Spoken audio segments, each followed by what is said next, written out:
So what is the purpose of data? Data is truly the fingerprint of the learner. And as we all know, fingerprints are different for every person. Yeah. And I think in a larger school system, we lose sight of that, and we try to get everybody to be this individualized standard print. Right. Yeah. Just kind of mush you into the right shape. and that's not a thing. Right.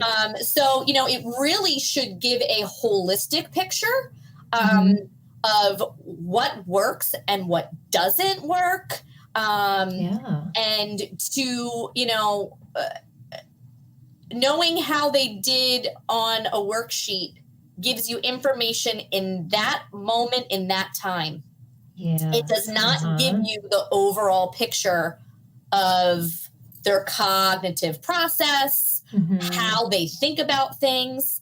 And that's another thing. So much of data, we're looking to these ed tech companies where, especially, I'm thinking math because that's the world that I live in.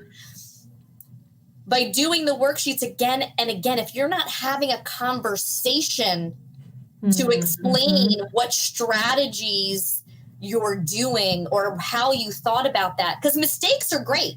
I tell my kids, make mistakes all day, as long as you're willing to come back and communicate, or at least try to, what were you thinking? How can we go about that? How can we make it better? And of course, depending on the levels, you have to adapt what that looks like.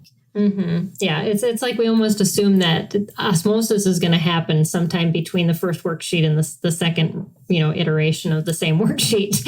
And again, it's learning. Learning requires interaction and teaching, not just repetition. Something. It's a process. It's not about the product, and we hear that and we say that. I don't know how often it's writ large put into practice. Yeah. So I think one of the main problems is that so much of the data is performance oriented, where it's grade based. The only thing a grade does is compare you to how the others in the class or the grade level. It tells you if you got it right or wrong, and that's it.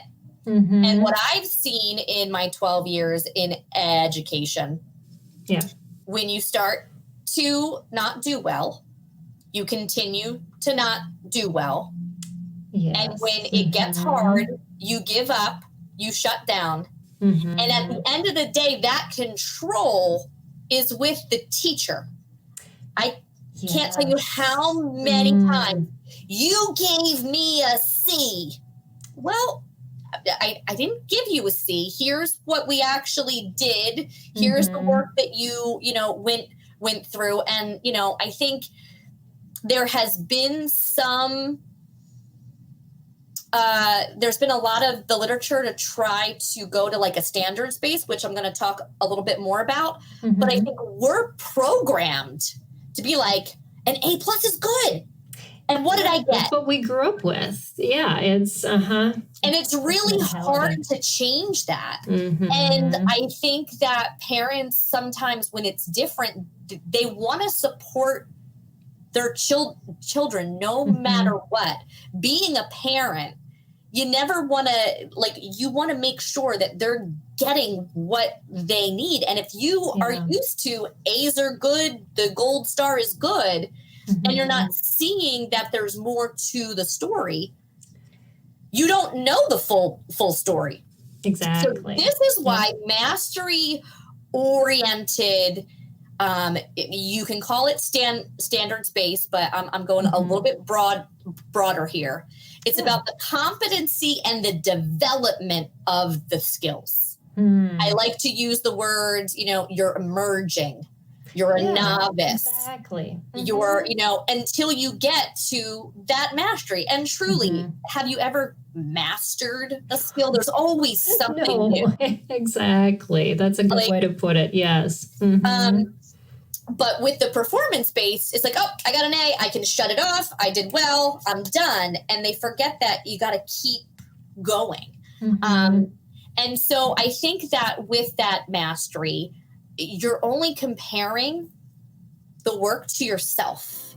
It's helping to build an intrinsic motivation and to give purpose to what you're doing.